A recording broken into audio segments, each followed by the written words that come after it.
Tune in for the activation required to make an impact through your purpose at work and in the world.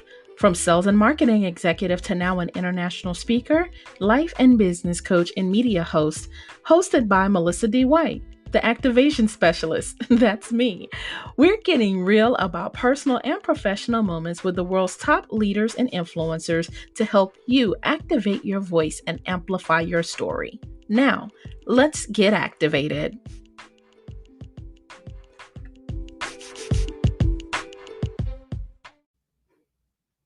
Hey, what's up, family? It's me, your girl, Melissa D, joining you for another episode of the Activation Hour. Listen, if you've been with me for a while now, you know that we are accepting influence this season, and that's in every area from transforming your life, getting our health together, relationships together, and we can't leave out finances. Listen, I know what it's like to know you have big dreams, big ideas, but who's going to finance and fund it? Well, there's a way that you can be the bank and be an influencer. And who better than my guest today, Ashley Cunningham, who is just a phenomenal powerhouse when it comes to setting up your personal and your business credit to finance your influence. So stay tuned and locked in for today's episode as we talk about how to finance your influence. Let me tell you a little bit about Ashley so you know what she's coming to share with you today. Ashley Loveless Cunningham. She is the CEO of Ash the Life Changer and often called the lady who leaves nothing on the table. Born and raised in Mobile, Alabama, Ashley is a serial entrepreneur. Many of you can relate to that because we're all the blend and multi-hyphenate in a lot of ways. In addition to her running her successful credit repair business, she just recently launched a free teen financial literacy course called Credit Rising Teens. Ashley also has a perfume line called Loveless. She is a 3-time author and preparing to launch her very own credit repair software. Y'all, do you see where this woman is building an empire and financing her influence? She, through her software, she plans to have a dispute eraser where she's been fortunate to own and operate several other companies, leading her to begin her own coaching career. As a new industry mentor, Ashley hopes to return the love, passion, and joy she's also received through this journey. Are you ready to finance your influence? Let's get activated. Tune in to this episode.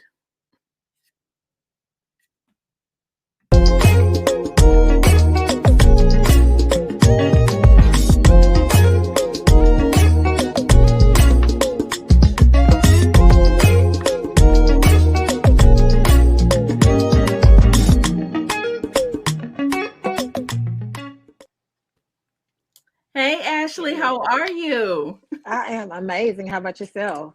I'm the same. Look, I'm so excited to spend a little time with you today. Fellow Alabama girls here, and we're showing I them that know. we can do it big and have influence from wherever we are. So I appreciate you coming over to the Activation Hour. Thank you for having me. Absolutely. So, listen, you are truly the definition of the multi hyphenate, blended, multi talented entrepreneur. You do amazing things. So, tell us a little bit more about yourself in between what the bio says, but who's Ashley and why are you excited about giving people financial freedom and helping them build their empire? First and foremost, I'm a wife and I'm a mother. I have 4 beautiful kids and 3 dogs. Um, I'm just a happy, bubbly person. I always wanted to be successful. That's something I've always strived for, even as a young teen, high school. Um, I have a office here in Mobile. I'm a serial entrepreneur. And I've always been very ambitious. I always wanted to be successful. Just wanted to be the example to show other women and men and young ladies and young men that we can do this. There's nothing out of our reach. Yeah. I started my perfume line simply because I love perfume. And I wanted to do something that nobody around me was doing, nobody ever talked about. And that's just kind of how my mind always works. I'm the person that will take the risk. If I can see it on the shelf, it's why can't I create that product? Why can I not do that? Why can't I get my perfume in stores? So that's just the mindset I've always had. And I just, like I said, just wanted to be the example. Just wanted to be the one that paved the way to show others that you can do this as well. So that's Ashley. Ashley's just one of those people who strives to lead. I love it. So I have to ask, with the diverse things you're doing and how you've built your portfolio and your influence, which came first, the financial literacy, credit repair, or the perfume line? Like, what order did these things happen, or what order were they birthed for you? The credit repair program was my first baby. That was my first business. I've been in the industry for 15 years now.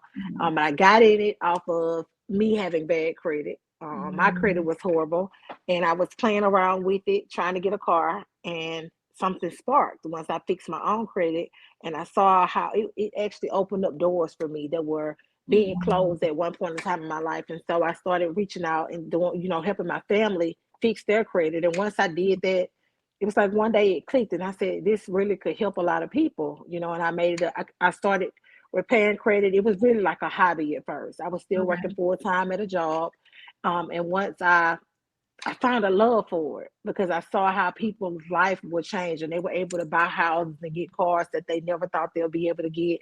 And I just started doing more research and finding new ways to help my clients and educate myself. And here I am 15 years later. And then I eventually transitioned into the business credit world. Um, Mhm. and I'll say about 4 years ago, something woke up in me. And I said, you know what? I remember when I went off to college, I didn't have knowledge of financial literacy or credit cards or budgeting or anything like that. And I just decided that I wanted to teach the teens something that I wasn't taught at a young age. And maybe if I had some type of knowledge, I could have avoided a lot of mishaps, a lot of financial stress that I went through as a young adult, as a young mother. Mhm. So I just decided to create a course. And when I first created that course, it was more so like a one-on-one where I had teens come to my office and I would play games with them and we'll do educational things. But then COVID came around and we had to put that on the back burner. So then the course came about. I said, well, I can create a digital course, and this way I could touch more than just my city. It could be for kids all over the world. Mhm. And so now I'm working to try to get that into the high schools because it's an 8 module course, but it doesn't just focus on financial literacy. It talks about everyday things like writing checks, choosing the right banks, interviewing questions, all kind of stuff that teens are going to be faced with, once they become young adults. So Mhm. that's how my journey started. I love it. I mean, just the fact that you didn't just stop at, let me get myself together, let me build my credit to have a better life for me and my family, but the fact that you express influence first through giving back. Yes, It was yes. like, hey, I love this so much and what it did for my family. Let me help other families and other kids. And that's so amazing. I want to take it a step back though. I always believe, especially when we talk about the activation hour, activation is an event in your life, something that you came to a crossroads and you're like, hey, something's got to change. It can't, I can't keep living like this. Something just clicked in you. It's almost like God flipped the switch. It's like, girl, we got to do something different. What was that activation? It had to be something when you said, you know what? I deserve better than this, or I know I can have a better financial future. What was that event that really made you say, I'm about to get my credit right?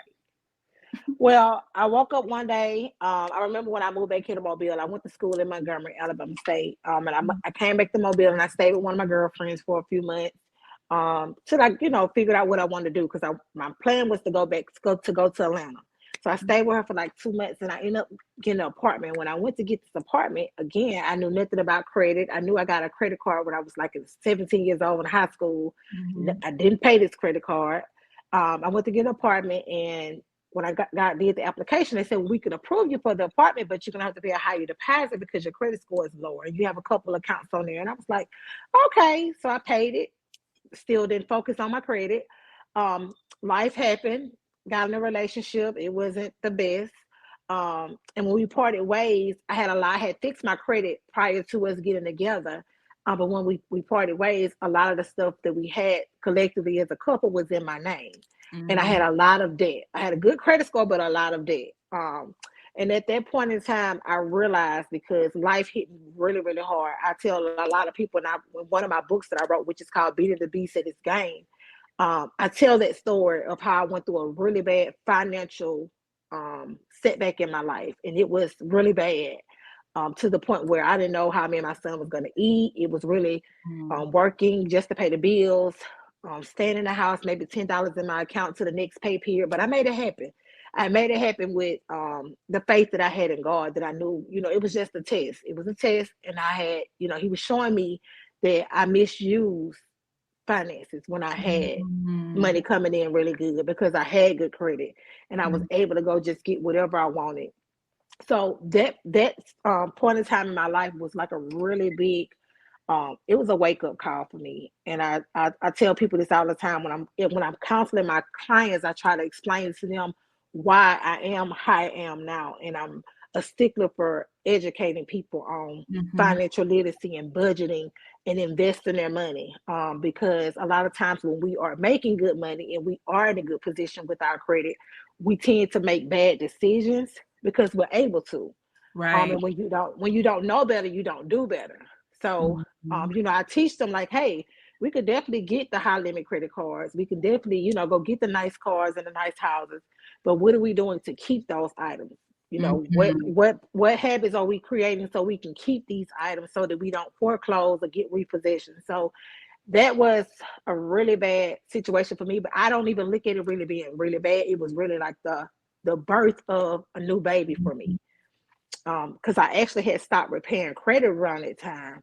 And Mm. when I went through that, that was the breaking point for me that threw me back out, and I relaunched my business, and I've been out here doing this since then. I Yeah, love that. I like yeah, that you said that, like, I don't look at it necessarily as a bad situation. It was your transition. It was what you had to go through to set you up for yes, this thing. For really, it sounds to me like your gift, your purpose. Like you found the gift, the thing you had that made your life better, but everybody connected to you as well. exactly, exactly. And I was when I was going through that, that was one of the things I kept saying. I couldn't, how when you're trying to find some kind of way to come out of the storm, and it was like everything I was pulling at, it wasn't happening. It wasn't helping. So I started getting deep into prayer, and just started. I learned how to meditate, in Mhm. that moment, and I was just praying, asking God to like reveal my purpose to me. What am I supposed to be doing? Who am I supposed to be helping? Because I'm a strong believer.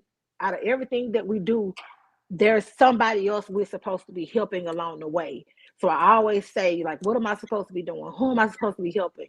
Why am I here? Like, what am I supposed to be doing in this moment? And through that, God just has been revealing. I mean, day after day, I'm definitely walking in my purpose. I'm truly supposed to be helping people get out of bondage, because that's exactly what we're Mhm. doing. Yeah. That's so good. That's so good. As I hear you talk about it, and I can feel your passion for this, and you're sharing it. That's how you can always tell. Like people will say, Yes. "Well, I do this, but I love this." I could tell you love it because Yes. of the lives that it's changing. But would you say, Ashley, that as you begin to build your credit, you got access to more financing, right? So it's like, oh, I have access to more money now. A lot of times when people say, well, I want a business, I want to help people, I want more influence to help other people, but they don't know how. I literally was talking to someone today. I talked to a lot of entrepreneurs, people that listen to the show, who they're bootstrapping, like, hey, I'm making it. I got this idea, I had this dream, I put some on my heart, and I'm making it happen. I was like, are you making it happen out of your pockets? They're like, yeah. I've been there, done that too. And they just don't realize it's another way. Hmm. So, do you think that through having better personal and business credit, that will give you greater influence with banks, with institutions, with people? Talk about that for a minute. Yes, most definitely. I just had this conversation with someone earlier that I did a consultation with, and I was explaining to them, because we see a lot of stuff out here on the internet, social media. You can build business credit with your EIN, and to me, I'm one of those people that if I'm going to give you some information, I'm not going to give you half of it. I'm going to give you some information, because Right. everybody does not retain or understand certain things the same way. So, yes, you can build business credit with your EIN and a business profile, a full business profile, not just the EIN. But in my personal opinion, you have greater success if you have good personal credit and a solid business profile, because you can only go so far with just the EIN. Right. Contrary to what they may say, you need to have a good personal credit score. If it's your goal to access funding, like cash funding, private Mhm. lines of credit, if you're trying to get some type of, even with grants, a lot of people don't know, a lot of sometimes we hear grants, but you have to have certain things in place, set up correctly to qualify for grants. It's Mhm. not just a matter of applying for an application and boom, they're going to give you some money. You have to definitely, be set up properly to receive grants. So when it comes to business credit, I have most people that come to me is because they want to get some type of funding to fund a business. They want to get some type of funding to get fleet for their trucking business or whatever it may be. But Mhm. if your personal credit is not where it needs to be, and that company requires a personal guarantee, which is a PG, you're not Mhm. going to get approved. And if you're not using a business checking accounts properly and showing that you're making some type of money, you're not going to get approved, because you know you always want to make the banks feel that you don't need their money. You want their money, but you don't need their money. But if you look like you need their money, you look risky to them. Mhm. So you can't expect them to give you 20,000 and you're not even flushing 2,000 through the bank account a month. The Mhm. personal credit score is around 550, 600. They're taking too many risks. So you always Right. want to be strong in one area if you're weak in another. So I always tell my clients, if you're weak in the credit score, you want the bank statements to look really strong, because they can kind of wait or two. But if you're weak in the bank with the bank statements and your financials, you want your personal credit to be strong. So, it kind of goes hand to hand, but I always encourage my clients to make sure that they are definitely working on both, because we Mhm. don't want to limit ourselves. Again, we don't want to leave no money on the table. And if you're Right. not, yeah, if you're not going in with the mindset that you're going to set yourself up for success, more than Mhm. likely you're leaving some money on the table. I'm so glad that you were real with us because seriously, like, as an entrepreneur as well, like, and even though my entrepreneur journey was different, like I did all the things they tell you to do, but that was one of the Mhm. things they didn't like. They don't teach this stuff in school. I don't care how Mm-mm. many degrees you have. No one's teaching the life skill of good financial stewardship, financial management. They may teach you how to budget or you learn accounting, but you're not learning how to use credit. And Right. definitely out here in these internet streets, when you start scrolling on IG and other things, everybody's talking about, oh, like you said, use your EIN. And I learned that the hard way too. Like, I was one of those people. I'll be the first to raise my hand and tell on myself. Actually, like I made great money as an executive, but did not really sit down and have the discipline and stewardship to say, hey, while this income is coming in, let me build up my credit profile so that I can not only use the capital of money I'm making, but I can use the capital of other people's money. And Mhm. no one tells you that, because then you kind of playing the gambling game, right? It's like, well, let me just apply and eventually somebody gonna take me. Like and you just running it up, right? And so Yep. thank you for being honest about that, You're because it's welcome. I haven't heard anyone just flat out say, look, we need to work on your personal credit too. Like, don't Oh just yeah. think you gonna run game on the business credit people and your personal stuff is jacked up. Yeah, because I mean, basically, what you're gonna get, when clients come to me and their credit is not intact, I'm transparent, regardless, because I'm one of those people. Do I want you as a client? Yes, but I'm not one of those people that's gonna feed you, whatever you want to hear just to get your money. I want to be transparent as possible with you, so you know what you're up against. So if you come to me and you have a bad credit profile, can we build your business credit? Yes. How far are we gonna get? Not very far. If you want to get some store cards, some gas cards, of course, we can get one major card with Sam's Club. Then yeah, we can do that. And I'm going to tell you that. But I'm going to tell you this is just as how far as you're going to get. You're not going to get lines of credit. You're not going to be getting $20,000, $30,000 approvals, because your personal credit is not going to allow you to do that. Mhm. So yeah. So I'm gonna be the voice of that person that's like having some of those issues, right? So y'all, I'm trying to kind of channel what questions you would ask Ashley here. Which, by the way, if you're listening to the show, don't forget, click the link in our show notes. You can leave us a voice note. You can leave a question. Just click, hey, send a voice note, and we can actually listen. And you can leave an audio message for myself or for Ashley, so we make sure your questions are answered for the show. So I'm thinking about the person who Like, okay, Ashley, I hear you, right? So I either need to have one or the other, really preferably both. But I need to either have some money coming through this business to show that I can make money. But Mhm. then a lot of people say, well, how am I supposed to make money when I can't get inventory or I can't pay for anything with my startup? How do I make money when no one will give me money, Ashley? Well, technically, when you first start your business credit, and this is where a lot of people go wrong with business credit, Mm-hmm. because again, we're on social media, so we Yeah. see just general lines of credit, vendor accounts that's floating around on the internet, okay? Mm-hmm. And pretty much everybody signs up for the same accounts. A lot of people don't do research. So what I tell my clients to do, and what I do a lot of times, even in my university, I take it upon myself because I know most people don't think like I think. If I'm in the beauty industry, let's say I'm a lash tech, I'm gonna go to Google and I'm gonna type in net 30 accounts for lash techs, net 30 account for beauty bars, net 30 accounts for beauty salons, net 30 accounts for hairstylists and things of that nature. And there are a list of net 30 and net 60 accounts that you can get for your industry. A lot of people aren't going to get those net 30. They're just sticking with the Quill, the Uline, and Granger, where when you need to be focusing on your industry and start getting those accounts, because those accounts will give you a line of credit that you can get inventory with and you don't pay anything out of pocket for at least 30 to 60 days.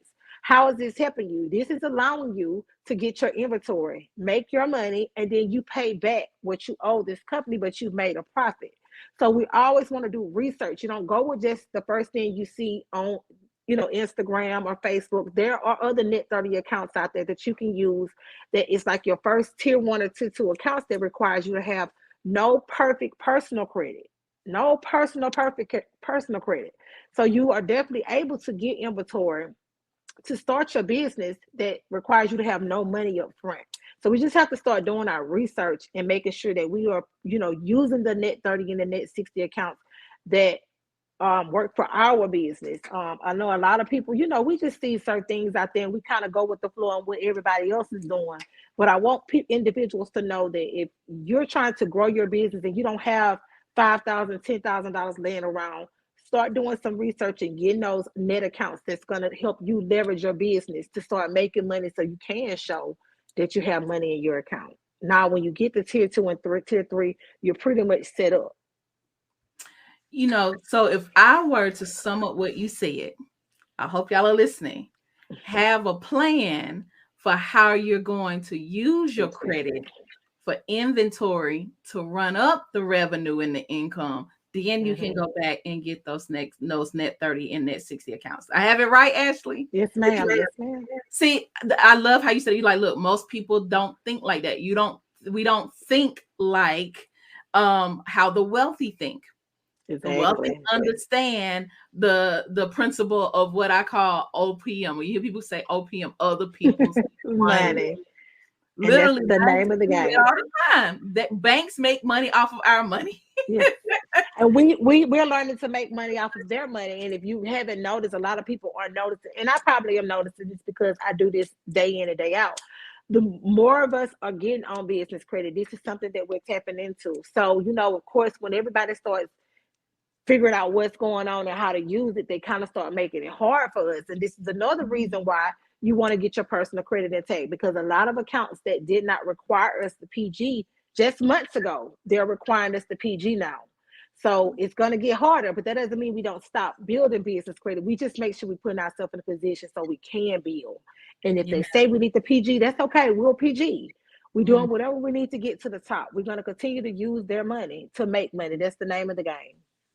I love it. So, guys, as you're building credit, you're building influence with banks. You're building influence with institutions that will lend you the money to get the Mm-hmm. inventory and build. So actually, let's shift for a minute. We're talking to, grown folks, adults who have the capacity to go out and get it.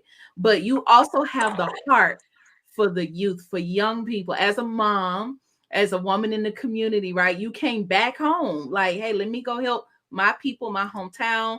Let me go help children. I love, love, love. And y'all know if you listening, you rocking with me. community is like the core of what I do about activating voices, but you're activating financial literacy and financial freedom because we know they're not learning it in schools. Tell us more about how you are gifting financial literacy to kids and some tips for the parents that are listening. Even if you're not a parent, if you have a young person in your life of whom you influence, how can we influence our young people to be financially literate? First and foremost, what I've been doing, like I said, I started this program with just a group of kids.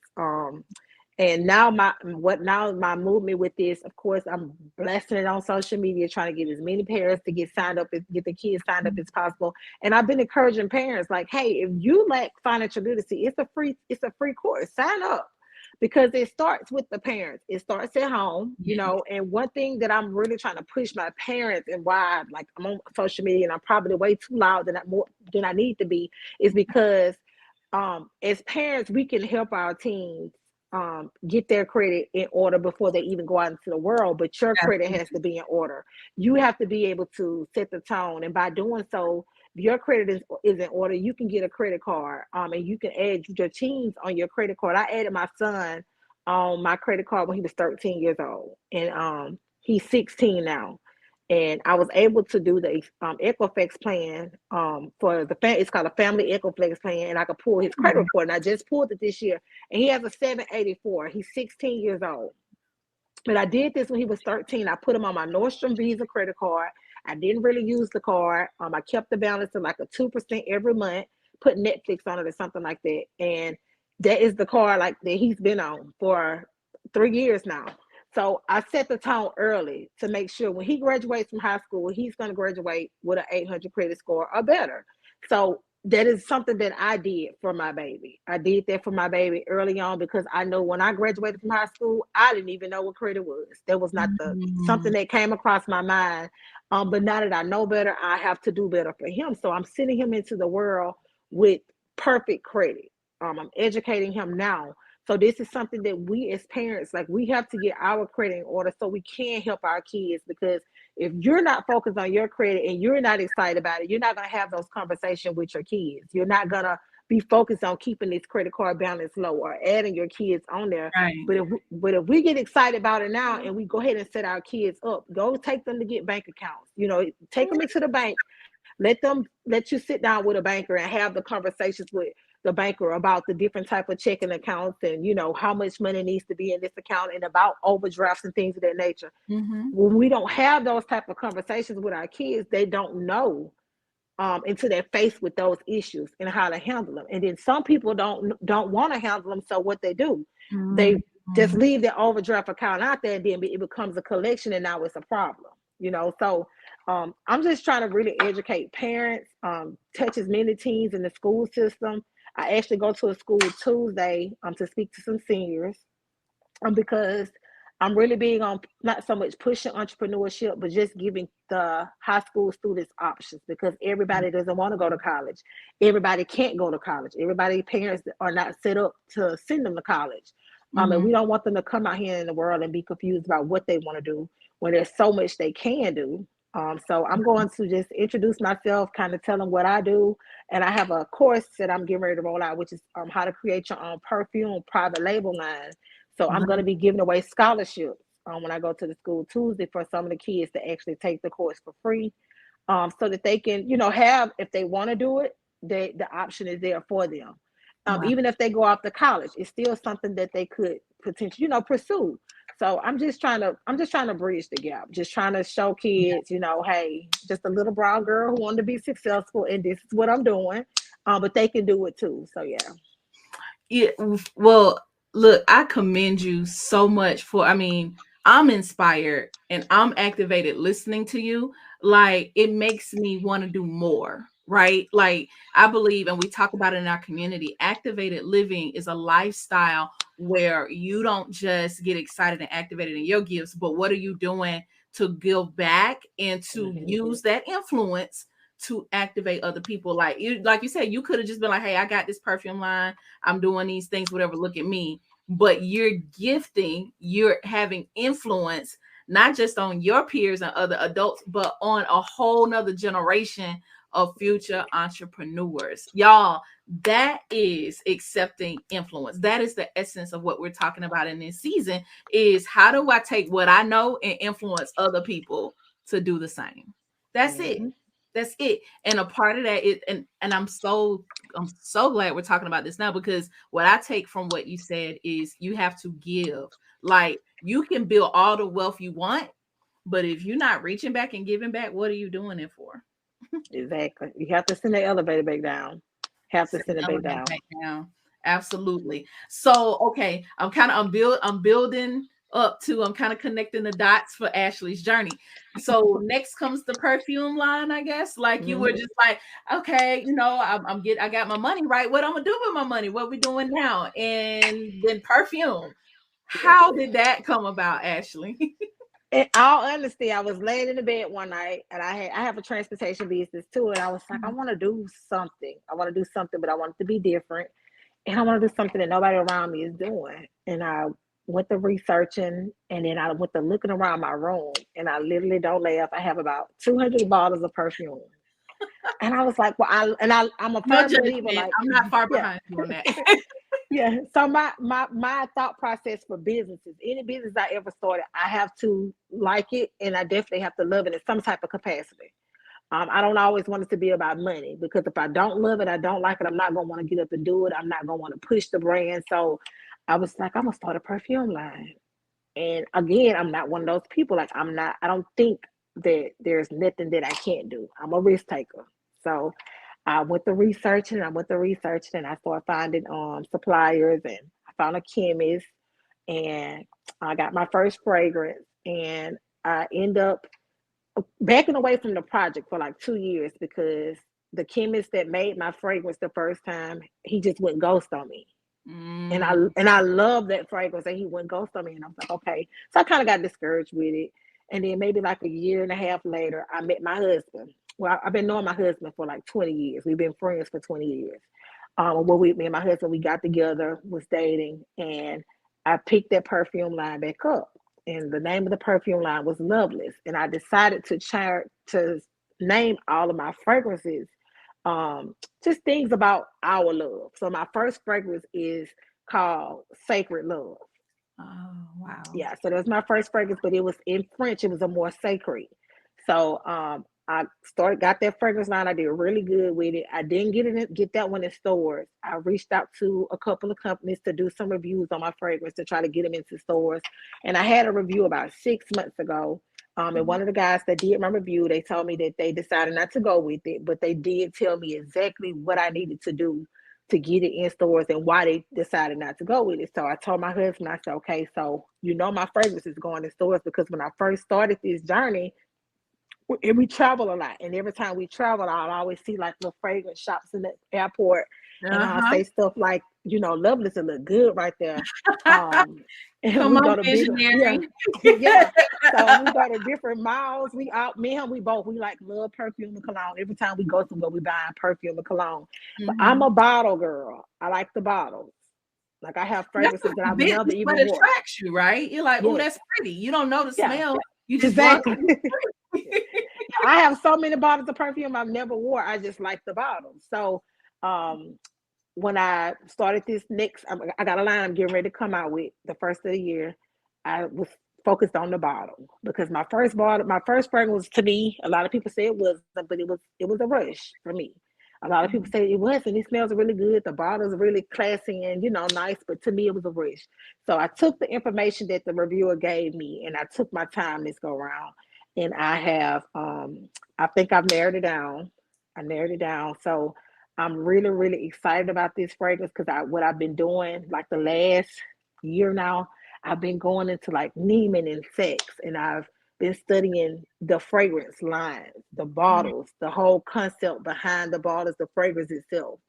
And I found me a new chemist and a new supplier. And this has been really, I'm in a shift to where I feel that this fragrance is definitely going in the stores. This the I, one. yeah, I've seen it. I've had dreams about it, and I feel it. And it's like every time I do something, to wrap up the production of it, it seems so surreal, like it's happening. So I'm just excited about it. Mhm. Yeah, I'm excited about it. There's so many lessons that I'm taking from this part of your journey. I'm having my own activations here. And by the way, guys, if you're listening, don't forget this is a perfect time to pull out your activation episode journal because we about to really unpack what Miss Ashley gave us. The CEO is teaching if you're really listening. Inside your story, what I take from that is don't give up on the first try. Mm-mm. Because things will happen. Suppliers will go ghost on you, Mhm. partners will go ghost on you, or things won't work out, and oftentimes we'll leave it there. But Mhm. don't put the dream down. And then also too, do something. You said something so key, Ashley. I hope y'all caught this. If I'm gonna start a business and I'm going to have influence through finances, I'm putting my money on the line here. It has to be something I love because you're not gonna want to promote it if you don't love Mm-mm. it. That is so powerful. So first, you have to love it so much that it influences you to Yes. push it so it influences other people. I hope y'all are getting these lessons, y'all, and writing them down in your journal. The last part of what I took from what you shared is holding on to your vision. Like it's Yes. got to be so real for you that it's so real in your mind that you lived it already. It's in the story in your mind. Like I'm with you. I'm vision casting. Like, girl, I see it. I see it up in Saks and Nordstrom. You got me pulled into the dream just listening to you. Yes. That's the key. Like you had influence. I hadn't seen a bottle. I don't have a bottle, but I'm ready to go get mine. Why? Because you believe in it that much. So a part of Yes. your influence is your vision and your belief for the thing you want to influence other people to do. Yes. Am I Yes. right or am I right? You're right. You're right. You're dead on it because I go on sex and when me and my husband travel, we going to Atlanta tomorrow. And Mhm. I know he gets tired of me. I literally like I don't drive over bridges, so he drives me when we going. But I literally have him to take me to the mall just to go to the perfume area because I need to. That's my lock in. I have to lock in. That's like my Mhm. out of, everywhere in the stores. That's where my piece is. I can go over there and I literally like fall in love. But I've already like I'm not going to even tell you. I literally have envisioned where my perfume, what other perfume is going to be next to it. It's Woo! a yeah, it's amazing. Y'all, I've created a whole line. Yes, and I go y'all. out and pretty much have pushed myself to like get out of my comfort zone because at first when I was trying to get in sex and Neiman, I was getting a lot of runaround. So I took a different approach. Mhm. This go around, I have my samples. This has a sample card. See, I didn't do all of this the first time. I rushed it, and Mhm. it's a luxury line this time. So I've made contact with them, and I say, hey, I just want to see if I can bring some samples in to different locations, and you just pass them out for me. Mhm. Mhm. And I thought they were going to give me like the runaround. Oh, we can't just do that. They was like, oh yeah, just bring them into our fragrance counter and give them to one of the associates, and they'll definitely distribute them for you. So for me, that's a huge win because I know the fragrance itself is amazing. So Mhm. the more they give out samples and the more people continue to ask for them, they will eventually have to bring it into the store. I I'm inspired. I'm activated in this moment. Guys, y'all better take a page from CEO Ash over here because not only you are a student of your craft. Hmm. And so for you to have influence in your finances and not waste money, study the industry where you are putting your money and your time and your hopes and dreams. And you took the advice from someone who told you no, applied it, tweaked it, and went back out there. So I'm gonna bring this back full circle. I'm gonna bring it back to finances, right? If y'all listening, we're not jumping around. We still on topic. Listen carefully. You can we do the same thing, Ashley, when it comes to money? If we're denied, they do what? They send us that letter in the mail. I'm glad you said that. Right, Yes, let's bring it back full circle. yes, yes, Learn from yes, the feedback of people who yes. tell you no to have financial influence. You want to talk about that a little bit? Help us Yes, out. indeed, I do. Because this is something I push because I have a university on Facebook. And it's a credit university, and I teach business. It's a university. I'm not going to say it's a credit university. It's a university. We talk about everything over there, from credit to finances to personal, to just building yourself up. Because first and foremost, if you're not in a good headspace, you're not focused on your personal finances. You're just not. You don't want to be a business credit. You're trying to get past the mental or whatever you're going on. But when you apply for credit, this is very, very key point. When you apply for your credit, let's say you apply for a credit card, you get declined. The most important thing you should be doing, you should be focusing and watching the mailbox for that letter to come in the mailbox or that email to come in the mailbox to tell you why you got declined. The worst thing we do is we give denial. We don't know why we got denied, so we don't know what to fix, right? We wait a couple of months or we wait a month and we go and apply again. But not one time have we identified the issue and fixed the issue before we go apply blindly and get denied again. This is not only this doesn't only apply for personal, your credit. This is something that we should do in everyday life. When things, if you go into, we'll just say you go to get a washing machine and you get denied, you need to know why you got denied. You got to fix the problem. We cannot just go and, okay, I got denied, I'm gonna try it again in a few minutes. When you get that letter in the mail, I want you to open that letter and read exactly what was the issue. Why were you denied? Did it say that you have insufficient credit history? Okay, if you have insufficient credit history, that means you don't have, your credit is not strong enough. So what do you need to do? Because you're not just going to build credit, or you're not going to get a sufficient credit history if you don't do anything. If you're lacking, if you have insufficient credit history, more than likely you want to go get a trade line or something added on your credit. Or if you have a friend or family member that has a strong credit profile, you want to get them to add you on their credit profile so you can get that payment history and age to reflect. That's how you get sufficient credit history. Or it may say you have too many derogatory accounts, too many recent lates. That means that recently you were late on the account and that's affecting your credit profile. Or you have derogatory accounts. You may have some collections. You may have some late payments. You may have some repossessions on your credit. So you don't want to go back out there and just apply. You want to go and let somebody help you with your credit profile, or you want to work on it yourself. Get over at New Credit Inc. University. I have resources over there that can help you. Free resources. Again, it's a DIY group, so of course you'll be doing the work yourself.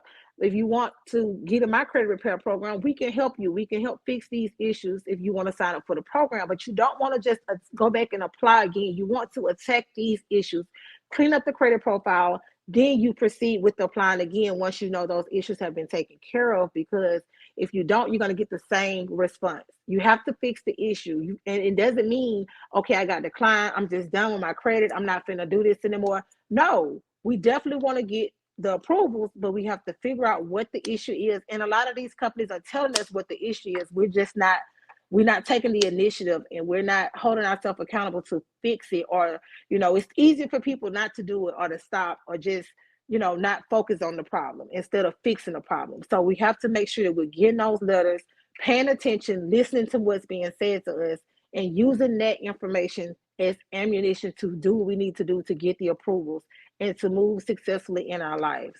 So look at everything as a, hey, I'm grateful for that guy telling me what the issue was and why they didn't want to move forward. It wasn't a hard no, it was just a not right now. And I'm a firm believer. I'm okay with getting no's. I'm okay with getting not right now, because I'm the girl that's going, when I got through talking with this guy, I told him, okay, I'll see you in a year, because I will be back.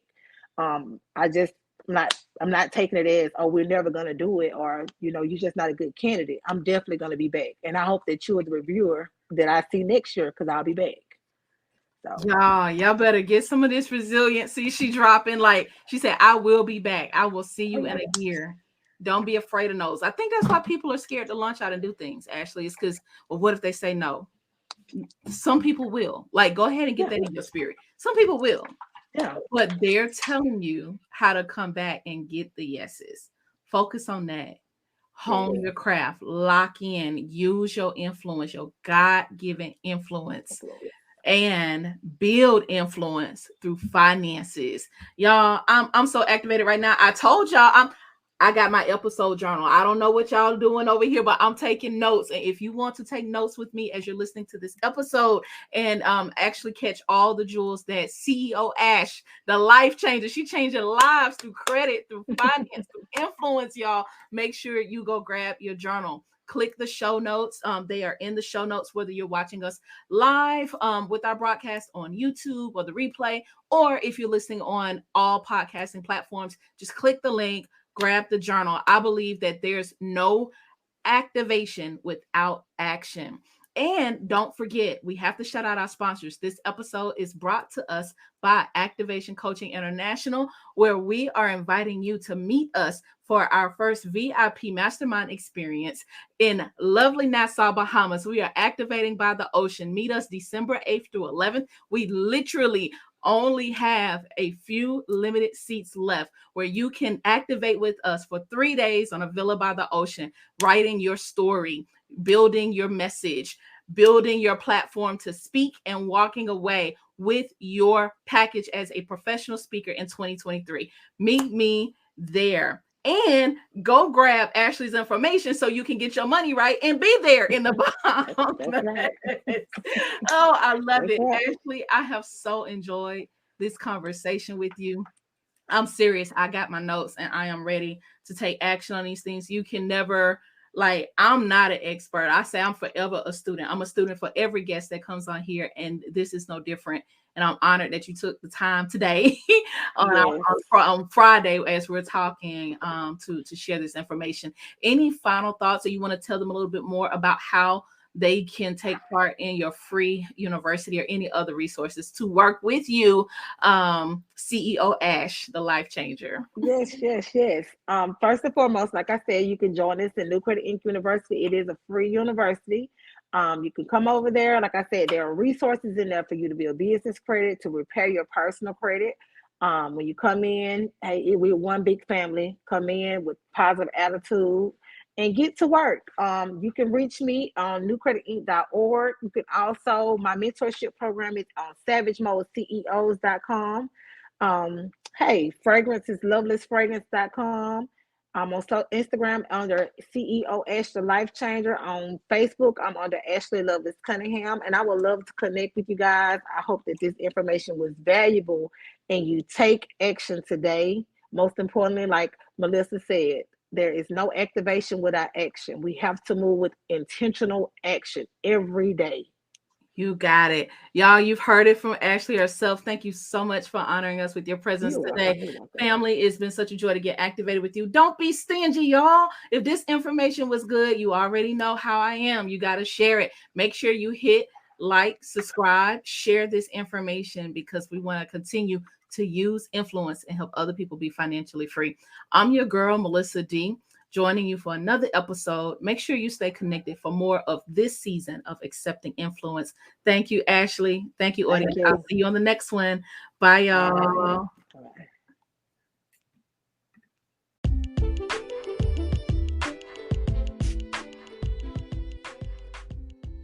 If you love this episode, please make sure to subscribe, turn on your notifications, and share with a friend. Also, if you really want to get behind the scenes, go now to our YouTube channel at the Activation Hour. The link is found in the show notes for you to actually see my guest live and in person, and to even catch more details of our conversation behind the scenes. Stay connected and join us next time for the Activation Hour: Purpose at Work and in the World.